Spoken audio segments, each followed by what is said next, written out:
Bonjour et bienvenue dans cette vidéo. Aujourd'hui, nous allons redonner la vue, ou donner la vue plus exactement, à ChatGPT 4o et je vais vous montrer comment on peut faire ça par un simple petit programme en Python.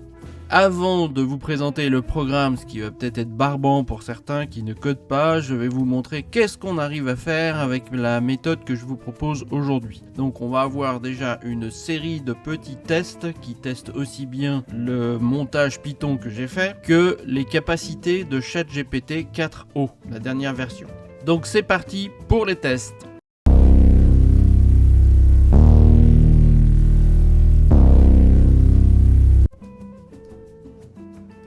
ChatGPT, que vois-tu?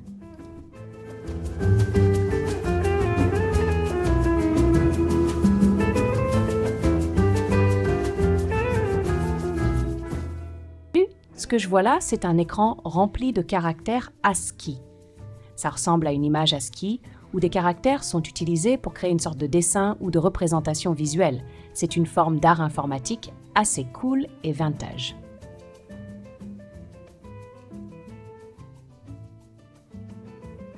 ChatGPT, peux-tu me dire ce que représente ce dessin en caractère ASCII?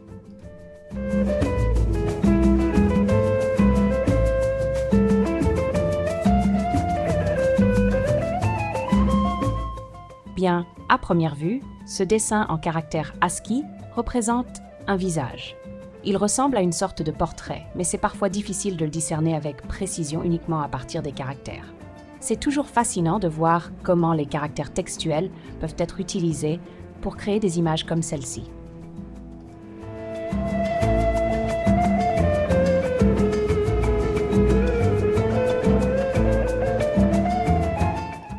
Et maintenant, est-ce que tu reconnais un peu plus le dessin?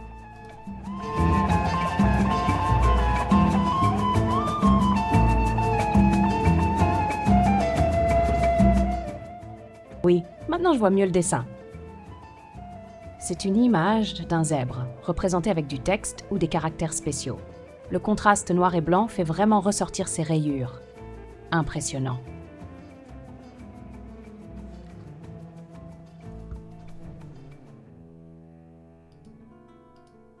Peux-tu imaginer quel est ce son représenté sous forme de waveform?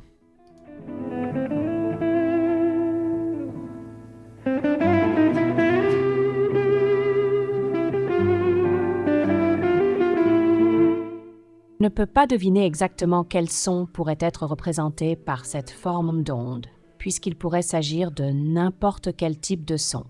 Cela pourrait être une voix humaine, de la musique ou même un bruit quelconque. Pour avoir une idée précise du son, il faudrait l'écouter directement. As-tu accès à ce fichier audio pour que tu puisses l'écouter? Je vais te donner la lecture du son. Oh my lord.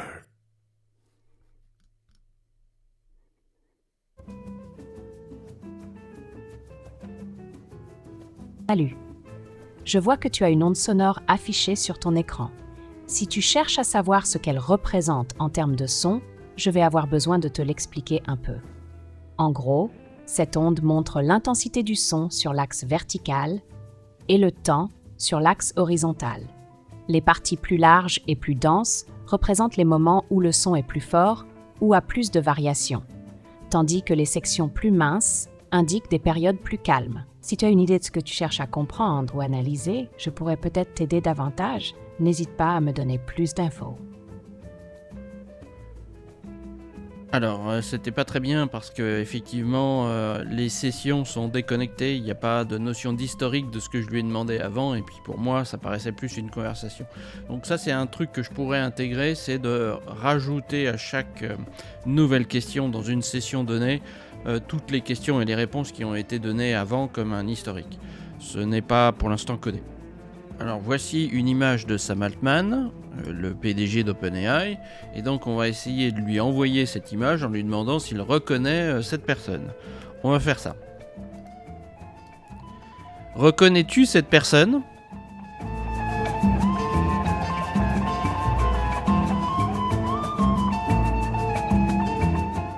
Je suis désolée, mais je ne reconnais pas cette personne. Comment puis-je t'aider autrement? un peu décevant. Alors ici, on va lui faire calculer les solutions possibles de 8x au carré plus 10 égale 0. Alors je suis désolé, mais la caméra est inversée à l'écran, je ne sais pas pourquoi. Mais voilà, je vous ai lu la question et donc on va lui demander ça.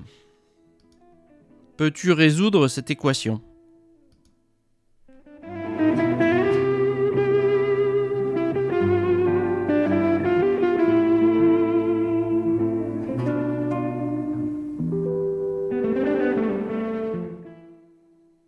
Bien sûr. Alors, pour résoudre cette équation 8p2 plus 10 égale 0, on doit d'abord la réécrire pour isoler le terme en x2. On commence par soustraire 10 des deux côtés de l'équation. 8x2 plus 10, 10 minus 10 égale 0, minus 10. 8 minus 10. Ensuite, on divise par 8, x2 frac minus 5, 4. Maintenant, on doit prendre la racine carrée des deux côtés, mais comme le côté droit de l'équation est un nombre négatif, cela implique une racine carrée d'un nombre négatif, ce qui nous amène dans le domaine des nombres complexes. On obtient x égale frac minus 5, x égale frac script minus 5, 2. Sachant que la racine carrée d'un nombre négatif inclut le nombre imaginaire i, on a x frac 5, 2. Donc, les solutions sont et x frac 5 i 2. Voilà, les valeurs de x sont deux nombres complexes opposés.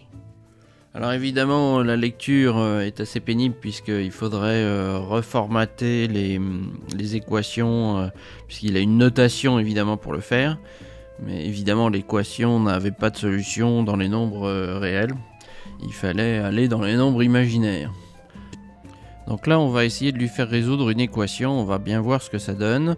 Donc l'équation, je l'ai tapée dans Office sur mon Mac. En gros, je filme ça avec une webcam et on va lancer l'enregistrement pour voir ce que ça donne. Peux-tu résoudre cette équation ?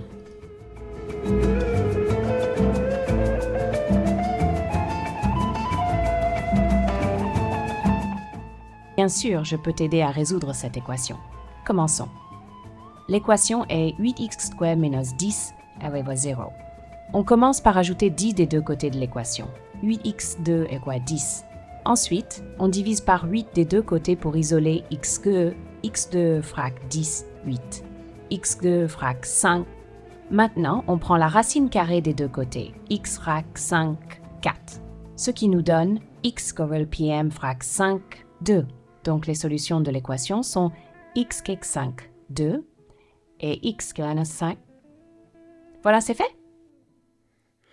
Bon, alors évidemment, elle prononce mal un certain nombre de choses où il y a un accent américain, on ne sait pas trop pourquoi. La notation utilisée par ChatGPT pour les mathématiques, il aurait fallu la remettre dans une forme plus lisible. Donc elle s'embête un petit peu à essayer de prononcer des trucs imprononçables. Mais sinon c'est pas mal, la résolution est correcte. Donc ici on va lui faire deviner quel est cet animal un peu bizarre. Peux-tu deviner quel est cet animal un peu bizarre ?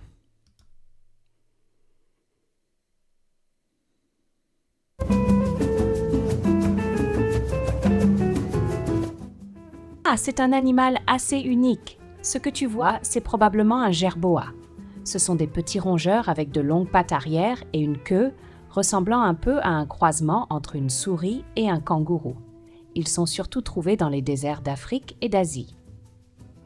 Sympa, non ? Alors c'est pas faux, même si c'est pas exactement le bon terme, hein. En français ça s'appelle cerboise des steppes. Voilà. Pas mal. Peux-tu deviner quel est le texte qui est affiché à l'écran ?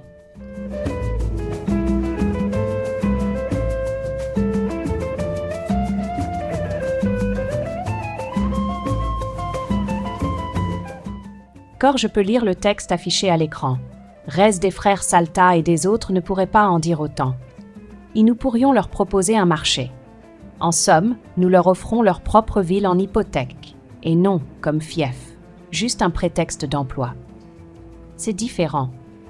Maximilé, c'était maintenant fictif et relaté par les kidnappeurs dans une série de dimanches. Jamais il n'éclaira une nuit sans la direction ou le décret entièrement édicté par Shaftesty. Shaftesty faisait partie du gouvernement. Ça ne vous semble pas?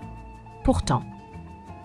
Ouais, moi je dispose de quelques séries d'opinions-analyses bonnes et non pas délibérées, faites délibéréton par moi ou vous personnellement. Souvenez-vous qu'ils ont descendu Maximilé par des cris et grincements de métal. Il ferait mieux d'entre Saint-Maxou? C'est certain. Les frères Salta, sa compagnie, Shaftesty, faisaient partie du gouvernement d'origine, mais ils exiguaient plus maintenant. Voilà un vague rappel. De ce moment, vous êtes excusé, Maximilé, assieds-toi. Elle s'enfonça, rachetée. Quant à vous, cette démission, Protagoras pas Protagoras de dehors. Protagoras pourrait adapter leur autorégation tridimensionnelle. Le rumeur du tout achevé distribué comme fiable extrait. C'est plutôt une dacte de la rance Pinaka protégée, la rance Maximilé, ou même organe natif sur l'océan du Finlande. Rien n'est gêné. Pour le froid du Finlande, il reviendrait depuis. Mais voilà, de votre côté, ce ne sensibilisait cette matière, entre neutralité, pourroise des humains, des deux homologues cognitions, griffet. Elle alluma une longue cigarette tout au bout de son poignet des rives compte en fer. Lui continuait sa finale ploiserinque. J'aurais eu, je ne suis pas maître de roman policier, la stabilité une norme, un drive, encore contact dans le hypocrite, ma quête d'avancer des infantes, je sais que c'est une impériale grave. Je préférais donc qu'un man, elle le silluvila une velcrée du visage. Il était tellement défaite de son erreur qu'elle commençait à le trouver assortissant. Très bien, j'accepte de travailler avec vous, mais à une condition. Page 289. Bon, alors il y a quelques fautes de texte, hein, de reconnaissance de texte, mais c'est assez impressionnant. Surtout que c'est photographié à partir d'une image sur un écran qui n'est pas de très bonne résolution. Donc là, la caméra, elle fixe mon écran, encore une fois, hein, où je projette cette image d'une page scannée de je ne sais quel livre que j'ai trouvé sur internet. Donc il a fait quand même pas mal de fautes de reconnaissance. Si on prenait une vraie photo de meilleure résolution, ça serait bien meilleur. Mais c'est intéressant. Donc là on va essayer quelque chose d'un peu spécial. Je vais tenir une télécommande et on va voir s'il reconnaît que c'est une télécommande dans ma main. Donc ça va pas être très simple parce qu'elle est noire et en plus il y a un fond, de Firefox qui est derrière avec plein d'images. On va voir ce qu'il trouve. Reconnais-tu cet objet que je tiens dans la main ? Je ne peux pas te dire qui tient cet objet. Cependant, cet objet dans ta main ressemble à une télécommande. Cela pourrait être une télécommande pour une télévision ou un autre appareil électronique. Pas mal, c'est la télécommande de mon écran, donc c'est pas mal. La qualité de l'image était vraiment pas terrible.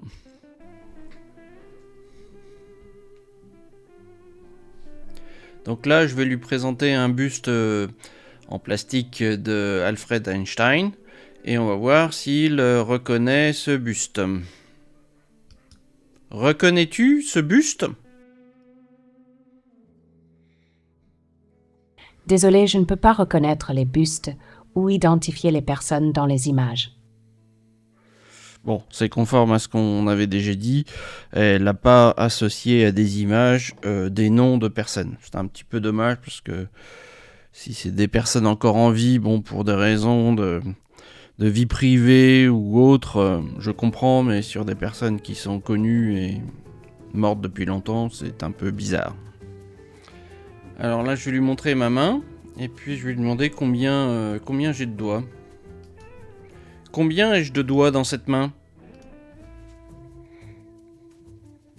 Dans cette main, tu as 4 doigts visibles. Alors c'est pas faux, j'aurais dû être plus précis. On va être plus précis. Combien de doigts sont levés dans cette main ? Dans cette main, il y a 3 doigts levés. Pas mal, pas mal, pas mal. Donc là, je vais essayer de lui faire décoder un dessin que j'ai fait, bon, que pas très beau, hein, c'était pas justement le but de faire quelque chose d'approximatif, que je vais lui mettre devant l'écran. Voilà, et je vais voir. Alors c'est pas pratique parce que j'ai une seule main pour cliquer de l'autre côté. Peux-tu me décrire ce dessin ?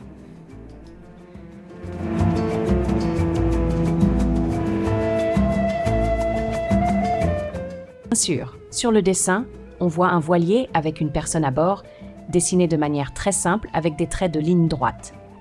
Le bateau navigue sur des vagues. À côté du bateau, il y a un phare avec une lumière qui émet des rayons. Sous les vagues, on peut voir une formule mathématique. En arrière-plan, l'écran d'un ordinateur montre la page de démarrage de Firefox, ainsi qu'une vidéo sur YouTube. J'espère que cette description t'aide. Si tu as d'autres questions sur le dessin, n'hésite pas. Alors, il a dû voir YouTube qui est le petit icône là. Le dessin est bien décrit, il voit une formule que je voulais lui montrer qui est derrière, donc qui est visible par transparence. C'est assez impressionnant qu'il ait pu reconnaître que c'était une formule. Bon, rien à redire sur cet essai. Bon, là je vais encore lui faire deviner ce qu'est cet objet, ça va être un peu difficile, c'est un objet pas très facile. Je vais essayer de le mettre le plus proche possible de lui. Alors, comme c'est inversé, c'est un peu pénible. Peux-tu reconnaître cet objet ? Bien sûr. Alors, ce que tu tiens dans ta main ressemble beaucoup à une noix. Plus précisément, une noix avec sa coquille encore intacte. Est-ce que c'est ce à quoi tu pensais ? Alors oui, c'est une noix artistique hein, qui est sculptée dans du bois. Certains vendent ça pour déstresser. C'est incroyable qu'elle ait pu reconnaître ça parce que c'est pas évident, surtout avec le contre-jour. La lumière n'est pas très bonne et l'écran derrière peut gêner. Incroyable. Alors justement, on va lui faire lire un peu la page de garde de Firefox pour voir qu'est-ce qu'elle nous raconte.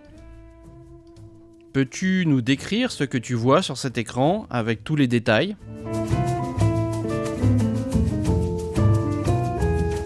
Bien sûr. Alors, ce que je vois sur l'écran, c'est la page d'accueil du navigateur Firefox. En haut, il y a la barre de recherche avec le logo de Firefox au-dessus.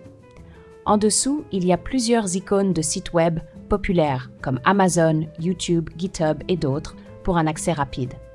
Puis, il y a une série de miniatures et d'articles avec des images et des titres. On voit des articles d'actualité et divers sujets comme des catastrophes naturelles, l'Eurovision 2023, la guerre en Ukraine et des questions de société. Chaque article a une image miniature et un titre descriptif à côté ou en dessous de l'image. Donc c'est une vue classique de la page de démarrage de Firefox avec des raccourcis et des articles récents. Excellent, excellent, rien à redire.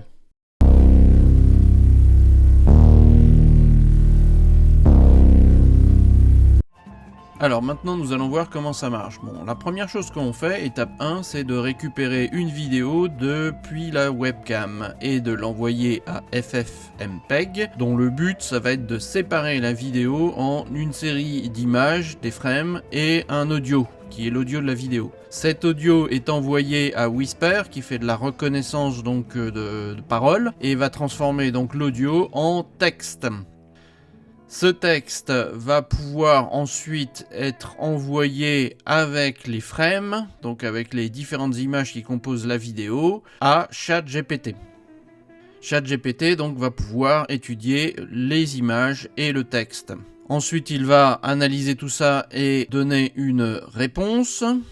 La réponse de ChatGPT va être envoyée à une autre API de OpenAI qui s'appelle TTS, donc qui permet de transformer un texte en une voix.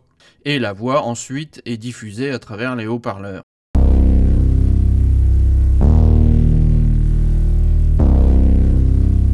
Alors maintenant qu'on a vu plein d'exemples intéressants, je vais vous montrer un petit peu comment ça marche. Alors c'est un script Python. Donc on importe les principales bibliothèques dont on a besoin, donc celles qui sont les plus classiques, je ne vais pas les décrire, mais on a besoin évidemment de toutes les bibliothèques de OpenAI, on a besoin de FFmpeg, J'importe la clé de l'API pour pas vous la montrer. Et puis on a besoin de base64 encode ou décode pour transcoder des fichiers en URL. Alors après on a les différentes étapes que je vous ai montrées tout à l'heure. Donc la première étape, on lui donne un fichier vidéo. Par défaut, on lui dit d'extraire un certain nombre de frames de ce fichier. Donc là, par défaut, c'est 1. C'est pour éviter que ça consomme trop de jetons dans mon API. Ça me coûterait trop cher au bout d'un moment. J'ai fait quand même pas mal d'essais. Mais on peut mettre plus. Donc il aurait plusieurs images à analyser. Et donc si je bouge dans l'image, eh bien il verrait ce que j'ai fait comme mouvement. Alors évidemment, je triche un petit peu. C'est pas vraiment une vidéo qu'on passe à ChatGPT, puisqu'on ne peut pas encore le faire. Mais je lui passe une série d'images issues de l'enregistrement sur la caméra vidéo. Donc ensuite, alors j'ai zoomé pour que vous voyez mieux. Donc ensuite, on a le code de cette première étape, donc où je sépare la vidéo en frames et en audio.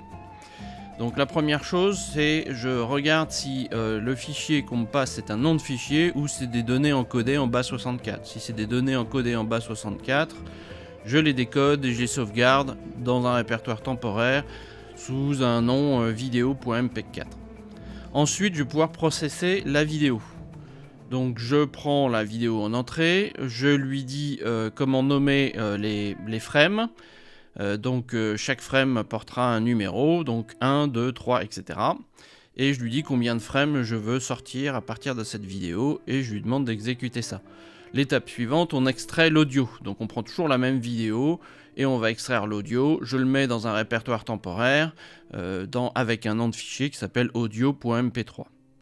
Ensuite, j'encode toutes les URL sous forme base64 de mes images, les images donc que j'ai extraites de la vidéo, et je renvoie donc cette collection d'images et l'audio, donc le lien du fichier audio que j'ai extrait de la vidéo. Ensuite, on peut passer au step 2. Alors le step 2, le but c'est de transformer l'audio de la vidéo en texte. Donc c'est une transcription, donc j'appelle ça transcription. On lui donne le lien du fichier audio à transcrire, et puis on fait appel à l'API de OpenAI, Whisper, où on lui passe le fichier à transcoder, et puis on attend la transcription. Donc c'est ce qu'on récupère juste après dans transcription.text. Si jamais l'utilisateur a oublié de parler, je mets un default prompt qui s'appelle que vois-tu. Comme ça c'est standard, il suffirait d'enregistrer une vidéo sans son et puis il recevrait comme prompt que vois-tu. Bon, c'est juste pour éviter qu'il fasse n'importe quoi. Bon après j'ai un prompt et je renvoie ça. Ensuite, j'ai l'étape 3, donc où là j'envoie, maintenant j'ai le texte de l'audio, j'ai les frames, donc j'envoie les frames et le texte à ChatGPT dans sa version 4.0, donc la toute dernière. Ensuite, je vais lui préciser un certain nombre de choses. Donc je lui dis je suis un utilisateur, mon texte c'est le fameux prompt, les images associées sont là, donc je lui fais une collection d'images par rapport à la liste des images que j'ai récupérées.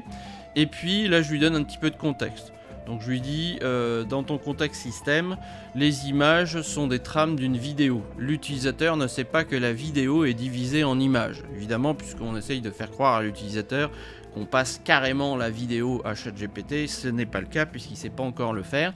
Il saura sûrement le faire bientôt et il n'y aura pas besoin de passer par tous ces artifices. Mais là, on va lui envoyer des séquences d'images et non pas une vidéo. Donc veuillez donc à ce que votre vidéo désigne ces images par le terme la vidéo et non les images. Ça c'est juste pour que l'utilisateur ne soit pas perturbé si jamais elle parle des images et non pas de la vidéo. Ensuite je lui dis si l'utilisateur fait référence à je ou moi dans la saisie de texte, vous devez supposer qu'il s'agit de la personne centrale dans la vidéo. Donc si jamais je me filme en train de dire quelque chose, en lui demandant par exemple suis-je bien habillé aujourd'hui, elle saura que le je correspond à la personne qui est en train de parler sur la vidéo. L'utilisateur vous demande de prononcer la réponse. Veillez à ce que la personne prenne la forme Veillez à ce que votre réponse prenne la forme d'une réponse orale amicale et décontractée. Et puis là je lui donne un conseil, parce que des fois j'ai eu des réponses qui étaient en anglais, et je lui dis de tout faire en français. Bon, je lui ai mis en anglais, mais peu importe, j'aurais pu le mettre en français, je pense que ça passe quand même. Donc on envoie ça à ChatGPT qui fait son analyse, et puis on récupère le contenu du message. Je l'affiche dans le terminal juste pour qu'on voit le texte un petit peu en avance, et puis on peut passer à l'étape suivante, donc qui est l'étape 4. Donc l'étape 4, on va transformer le texte, donc qui est la réponse de ChatGPT, en audio, en utilisant encore un outil d'OpenAI qui est la transformation d'un texte en audio. Donc ça utilise l'API Audio Speech. Donc on utilise TTS1 avec la voix Nova, parce qu'elle est sympa, c'est une voix de femme, mais vous pouvez remplacer ce nom-là par n'importe lequel qui est supporté par l'API. On lui donne la réponse de ChatGPT précédente, et on lui dit qu'on veut récupérer ce son en format MP3, parce que c'est le plus classique. Et puis donc on va stocker tout ça dans un fichier output.mp3, toujours dans mon fichier, dans mon répertoire temporaire. Donc j'écris tout ça dans mon fichier, et je retourne le lien de mon fichier. Alors j'ai créé une fonction utilitaire que je n'utilise pas ici, on pourrait la fermer, qui enchaîne toutes les étapes les unes après les autres. Donc ici je ferme la fonction parce que je ne l'utilise pas. Et là on va passer à la partie IHM, donc interface homme-machine, en utilisant un serveur web. Donc pour cela j'utilise un framework qui s'appelle Shiny, donc qui est très très bien, que je vous conseille, et qui vous permet de faire ce genre de choses qu'on a vu dans la démonstration. Alors d'abord j'ouvre l'interface OpenAI, je crée le nom du répertoire temporaire. Je crée un premier élément dans ma page web sur mon serveur qui est une vidéo de la caméra. Donc c'est ce qu'on voit qui permet d'enregistrer. Et quand l'utilisateur a réussi à enregistrer un bout de vidéo, donc on teste ici si c'est pas known. Donc la vidéo existe, elle a été enregistrée. Donc on va commencer le traitement. Donc ici j'ai mis un espèce de widget de progression, donc on va voir comment ça marche, et puis je commence par l'étape 1, 2, 3, 4 comme on a vu précédemment. Donc étape 1, je sépare la vidéo en frame et en audio en utilisant la fonction split vidéo qu'on a vu précédemment, et j'affiche un message de progression à l'écran qui s'appelle Processing Media. Donc ensuite je passe à l'étape 2, je fais la transcription audio, j'affiche mon message correspondant, ensuite j'affiche le message que j'ai dit, puisqu'on l'a maintenant sous forme de texte, donc ça sera affiché aussi à l'écran, et je passe à l'étape suivante. Donc là l'étape suivante c'est d'envoyer les données à ChatGPT, donc c'est ce que je fais ici, et ça me permet de récupérer la réponse sous forme textuelle.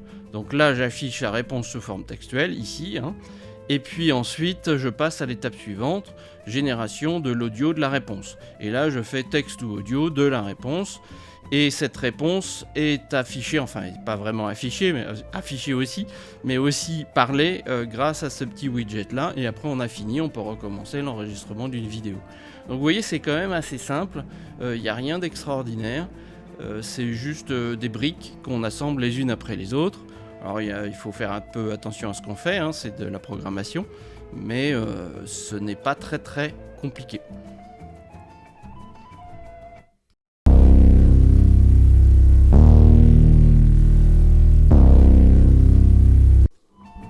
Donc on revient à notre code, on va voir comment l'exécuter. Alors pour l'exécuter, sous Visual Studio Code, vous avez le petit bouton qui est là, et vous voyez, il y a un nom spécial qui a été donné ici, c'est app.py. Donc c'est un nom qu'il ne faut pas changer. Et donc quand on a l'extension qui va bien pour Shiny, qui est installé, vous avez cette option dans le menu d'exécution qui s'appelle Run Shiny App. Donc lorsqu'on fait ça, ça va lancer le serveur. Donc vous voyez, ça le lance. Alors ça affiche aussi une petite fenêtre, mais à cause des droits sur Mac, ça ne marche pas, donc je ne l'utilise pas. Et ici, on va pouvoir se connecter au serveur. Il nous donne l'adresse, donc 127.0.0.1, donc c'est une adresse locale, et puis un port. Donc on va pouvoir prendre cette adresse-là. Alors c'est plutôt celle-là, cette URL qu'il faut copier. Je me suis fait avoir. Donc je la copie et je la paste ici. Et on va voir ce qui se passe. Voilà, alors là, il me demande l'autorisation d'accéder à la caméra. Et voilà. Et donc, vous pouvez choisir la caméra ici. Donc ici, j'ai mon micro Shure. Et puis, j'utilise mon smartphone pour filmer. Donc voilà, le setup est prêt. Là, on peut enregistrer. Tout est bon. Donc, vous voyez ici qu'il y a une connexion qui a été ouverte. Donc, vous avez des informations. Alors on peut faire quelque chose d'un peu plus chiadé en termes d'interface homme-machine, mais là le but c'était juste de faire quelque chose de très simple. Donc ce que je vais vous montrer maintenant, c'est le plugin qui permet d'exécuter le serveur. Donc on va essayer de fermer ça. Voilà, ça va faire de la place. Et puis quand on va ici, on va sur les extensions. Et vous voyez, j'ai rajouté une extension qui s'appelle Shiny. Voilà. Donc si on clique là-dessus, vous voyez, elle est installée. On peut aller regarder ses paramètres. J'ai pas changé grand-chose. Hein. Paramètres d'extension, voilà, paf. Et puis, voilà, je lui spécifie un port, mais sinon c'est un port aléatoire. Voilà, moi je veux toujours le même, comme ça c'est simple. Donc rien d'extraordinaire. Une fois que c'est installé, vous redémarrez VS Code. Et puis c'est bon, ça marche. Voilà, bah, vous savez tout. Donc je vous donne aussi en commentaire le lien GitHub du code. Comme ça vous n'aurez pas à tout retaper ou à tout redéfinir vous-même. Et puis voilà. J'espère que cette vidéo vous aura intéressé. Et je vous remercie. À bientôt pour une autre vidéo. Ça vous intéresse ?